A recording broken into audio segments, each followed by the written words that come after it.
जो पंजाब प्रदेश कांग्रेस कमेटी के जिन्होंने डिप्टी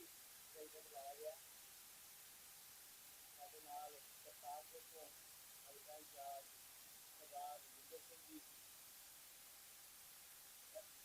ਐਸਐਸਪੀ ਸਾਹਿਬਾਨ ਉਹਨਾਂ ਦੇ ਨਾਲ ਸਾਡੇ ਲੋਕਾਂ ਦੇ ਪ੍ਰਧਾਨ ਸਾਡੇ ਇਹਨਾਂ ਦੇ ਸਰਪੰਚ ਸਾਹਿਬਾਨ ਮੈਂ ਸਾਰਿਆਂ ਨੂੰ ਜੀਆਂ ਕਹਿੰਦਾ ਔਰ ਮੈਂ ਰਿਕਵੈਸਟ ਕਰਦਾ ਹਾਂ ਸਾਡੇ ਮੈਂਬਰ ਪਾਰਲੀਮੈਂਟ ਸੁਨੀਆ ਜੀ ਉਹ ਤੁਹਾਡੇ ਨਾਲ ਗੱਲਬਾਤ ਸਾਂਝੀ ਕਰਦੇ ਧੰਨਵਾਦ।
उसके बाद कई सारे ऐसे मुद्दे आए, विपक्ष लगातार सवाल उठाता रहा, लेकिन सरकार ने कोई बात नहीं। अब जो सबसे बड़ा मुद्दा आया तो राम मंदिर में लोग अपनी आस्था, पूरी दुनिया में हिंदुओं की आस्था मोदी से राम जन्मभूमि से लगी हुई है। तो आस्था में लोग चंदा दिए मंदिर बनने के लिए, आस्था में लोगों ने चढ़ावा चढ़ाया भगवान राम के चरणों में, और चंदे की चोरी हुई, इसी चढ़ावे की चोरी हुई, और ये छोटी छोटी चोरी नहीं हुई, बहुत बड़े स्तर पे इसका अनुमान भी नहीं लगाया जा सकता कितने बड़े स्तर पे इसकी चोरी हुई। सवाल ये उठता है जब राम मंदिर बनना शुरू हुआ तब मोदी जी के कहा कि हमने कराया है, अलग अलग भाषाओं में जाकर के अलग अलग मंत्रियों से उन्होंने कहा कि हमने मंदिर कराया। जब प्राण प्रतिष्ठा हुई तो मोदी जी ने किया, न राष्ट्रपति को बुलाया न शंकराचार्य को बुलाया। जब ध्वज की पूजा होनी थी, ध्वज की स्थापना होनी थी, तब मोदी जी ने किया, बड़ा प्रोग्राम करके किया। जब ट्रस्ट बनना था, राम मंदिर ट्रस्ट बनना था, तो मोदी जी ने बनाया ट्रस्ट। जब ट्रस्ट बन गया, उसमें कौन कौन बैठेगा, कौन कौन मेंबर होगा उस ट्रस्ट का, वो मोदी जी ने तय किया। लेकिन आज जब इतनी बड़ी घटना हो गई, खुलासा हुआ है घटना का, चंदा चोरी का, चढ़ावा चोरी का जब खुलासा हुआ है, तो मोदी जी के मुंह से एक शब्द नहीं, सरकार की तरफ से एक शब्द नहीं निकल रहा है। खाना पूर्ति करने के लिए एक एसआईटी बना दी है, जैसे पहले भी कई बार बनाई जा चुकी है, लेकिन खाना पूर्ति करने के लिए एसआईटी बनाई गई, और जो निचले स्तर के अधिकारी हैं, निचले स्तर के कार्यकर्ता हैं या मेंबर हैं ट्रस्ट के, उनके खिलाफ कार्रवाई करके और रफा दफा जो बड़े लोग हैं उनका इस्तीफा तो ले लिया, लेकिन उनके खिलाफ कोई कार्रवाई नहीं की गई, ना अरेस्टिंग हुई है, कुछ नहीं हो रहा उनके खिलाफ। विशेषकर चंपत राय, अनिल मिश्रा और मुख्य रूप से, जिससे आप किसी से भी अयोध्या में जाके पूछ लीजिए, आप प्रसाद वाले से पूछ लीजिए जो मिठाई की दुकान लगा के, प्रसाद की दुकान लगा के बैठा है, कि कौन करता धरता है इस मंदिर के, आपको नाम बताएंगे चंपत राय। अब चंपत राय के खिलाफ कोई कार्रवाई न होना ये स्पष्ट बताता है कि ऊपर से इसके साथ जुड़े हैं, क्योंकि इतने बड़े घोटाले को अंजाम देना और ऐसी महत्वपूर्ण भूमि पे ऐसा काम करना, तो किसी न किसी का संरक्षण मिला हुआ। सरकार में बैठे लोग संरक्षण दे रहे हैं, सरकार में बैठे लोग उनको बचा रहे हैं, चंपत राय को बचा रहे हैं, अनिल मिश्रा को बचा रहे हैं, और ये संरक्षण इतना इतना ज्यादा है, इतना गहरे तक गया है कि इतने बार नाम आने पर भी, इतने आरोप लगने पर भी कोई कार्रवाई नहीं की जा रही। अब ये सबसे पहले तो ये है कि ये श्रद्धालुओं की आस्था और विश्वास जो जो बना था इस पावन स्थल से, और जो भावनाएं उनकी जुड़ी थी इस पावन स्थल से, उनको ठेस पहुंचाने का काम इस सरकार ने किया। और इसमें और सारे तथ्य हैं, जैसे कि उनके कोषाध्यक्ष गोविंद गिरी जी ने स्वयं प्रेस के सामने बोला है इसके बारे में कि घपला हुआ है, लोगों के यहाँ से रिकवरी हो रही है, लेकिन इसके तार जहां तक जा रहे हैं वहां तक कोई नहीं जा रहा। वो सरकार तक जो तार जा रहे हैं, जो केंद्र में सरकार है, केंद्र सरकार ने सब किया है पूरा ऊपर से लेके नीचे तक, और केंद्र सरकार के तक तार पहुंचने कोई सवाल पूछ रहा है और ना कोई उंगली उठा रहा है। विपक्ष में हम लोग हैं, हम लोग लगातार सवाल उठाते गए, लगातार सवाल उठाते हुए हम लोगों ने सरकार पे सवाल उठाया है। माननीय राहुल गांधी जी ने, कांग्रेस पार्टी ने, खड़गे जी ने, सबने सवाल उठाया है इस पे, और वही सवाल लेकर के आपके बीच में आए। सवाल ये है कि जब ट्रस्ट का गठन प्रधानमंत्री जी की देखरेख में हुआ, तो अब घोटाले की जवाबदेही कौन लेगा? जब सारा श्रेय प्रधानमंत्री जी और केंद्र सरकार ले रही है, तो अब जब घोटाला हुआ है तो ये उनके सर पे क्यों नहीं? जब सब कुछ ठीक है, जैसा कि लोग बता रहे हैं सब ठीक है, कोई नहीं, सब पकड़े जाएंगे, तो चंपत राय और अनिल मिश्रा का इस्तीफा क्यों लिया, क्यों एक्सेप्ट किया,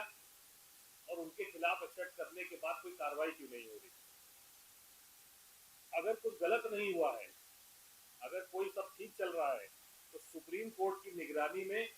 स्वतंत्र जांच से डर किस बात का लग रहा है? किसी सुप्रीम कोर्ट के जस्टिस की निगरानी में ये करना नहीं चाह रहे हैं जांच, ये स्पष्ट है। एसआईटी को दे दिया, और इससे पहले भी कई एसआईटी हमने देखी है जिसमें मामला रफा दफा करने के लिए भेजा जाता है। तो हम लोग की यही मांगे हैं। इसमें एक पॉइंट और है कि एसआईटी ने खुद ही, जो मोदी जी ने उद्घाटन किया जिसमें 113 करोड़ से ज्यादा खर्चा हुआ, और जो ध्वज पूजन हुआ, ध्वज की स्थापना हुई, ध्वजारोहण हुआ, उसमें भी लगभग 10.25 करोड़ की खर्चा आया, उसके अंदर भी जांच हो रही है। मोदी जी के कार्यक्रमों की जांच हो रही है, क्योंकि इसमें भी घपले का अंदेशा है। और हम लोग तो स्पष्ट ये कह सकते हैं कि घपला इसमें भी हुआ है, हर स्तर पे घपला हुआ है, लेकिन असली लोगों को छोड़ करके केवल छोटे लोगों को पकड़ा जा रहा है। सबसे बड़ा सवाल यही है। कांग्रेस पार्टी ये मांग करती है कि सबसे पहले तो प्रधानमंत्री जी देश के सामने आए, देश के सामने आकर के और जवाब दे कि ये घपला हुआ तो हुआ कैसे, जब आपकी निगरानी विशेषकर में सब काम हो रहा था। तत्काल गिरफ्तारी हो चंपत राय और अनिल मिश्रा की, और पूरे घोटाले के जितने भी लोग हैं और इसके तार जहां तक भी जाते हैं, उन सब की गिरफ्तारी हो, उनके खिलाफ मुकदमा किया जाए। सुप्रीम कोर्ट की निगरानी में एक स्वतंत्र जांच कराई जाए इस पूरे प्रकरण की, और राम जन्मभूमि जो तीर्थ स्थल है, उसके ट्रस्ट को ये राजनीतिक लोगों से हटा करके, जेब के लोगों से हटा करके, भारतीय जनता पार्टी के, आरएसएस के जेब के लोगों से हटा करके, और जो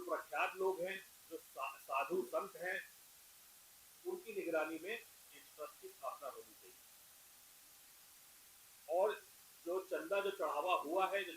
चंदा वो दिया गया था राम मंदिर बनने में, और जो चढ़ावा भक्तों ने जो चढ़ावा चढ़ाया मंदिर में, उन सब की फोरेंसिक जांच होनी चाहिए, फोरेंसिक अकाउंटिंग के लिए उसको भेजना चाहिए, उसकी रिपोर्ट सार्वजनिक रूप से पब्लिक के सामने रखनी चाहिए। ये 4-5 मांगे हैं जो हम सरकार से करते हैं आपके माध्यम से। अब अगर आपके कोई सवाल है तो आप इसमें पूछ सकते हैं।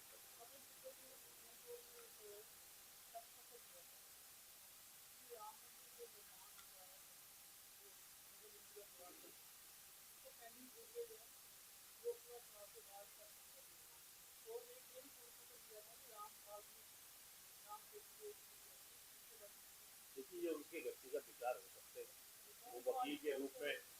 रूप में उन्होंने ये किया होगा,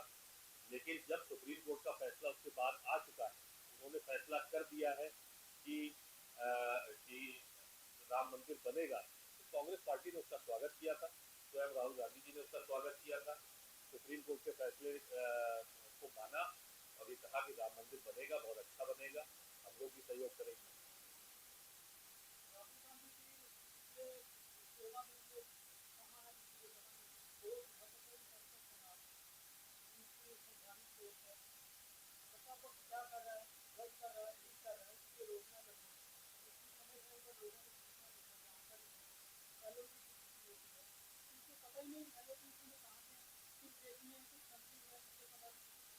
वो अपना काम एलओपी के रूप में बहुत अच्छी तरह से कर रहे हैं, हम उनके सिपाही हैं, हमको आदेश आता रहता है कि ये करना है, हम लोग उनके साथ हमेशा खड़े हैं, उनके प्रवक्ता बन करके, उनके साथी बन करके, उनके साथ कंधे से कंधा मिला करके लड़ाई लड़ रहे हैं, और वो भी पूरी लड़ाई लगातार, एक ही तो नेता है पूरे देश में जो लड़ाई लड़ रहा है, खुल की लड़ाई लड़ रहा है जम्मू कश्मीर से कन्याकुमारी तक, और लगातार लड़ाई लड़ते लड़ते भारतीय जनता पार्टी की नाक में दम कर दिया। वो अपने व्यक्तिगत रूप से होंगे, जहां भी होंगे।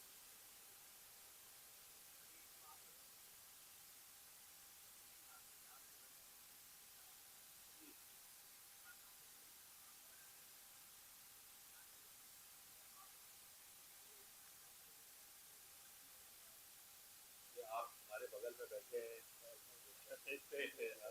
इतने सीनियर हमारे, और देखिए, अनुसूचित जाति के व्यक्तियों को, दलित व्यक्तियों को सही स्थान हर जगह दिया गया। इस समय पूरे देश में 5 प्रदेशों में जो पीसीसी प्रेसिडेंट हैं वो दलित समाज से आते हैं, और हर जगह जो है भागीदारी देने की बात कर रहे हैं। आप राहुल गांधी जी की कोई भी भाषण उठा के देख लें तो उसमें हिस्सेदारी और भागीदारी की बात उन्होंने पूर्ण रूप से की। और पंजाब में तो मुख्यमंत्री दिया आपको, इससे बड़ी बात क्या होगी। अब दोबारा दे देंगे, अब मंत्री जी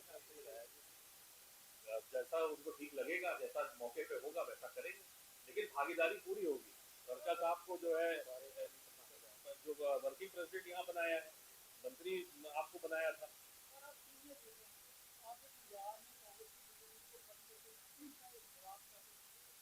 वो लोग तो आप लोग काम कर ही रहे हैं उस पर, सब नोटबंदी सब खत्म हो जाएगी, अभी सब काम चल रहा है, आपको बनाया है, सबको बनाया है, सब लोग मिलजुल के काम करके सबको खत्म करके और इस बार सरकार भी बनाएंगे पंजाब में।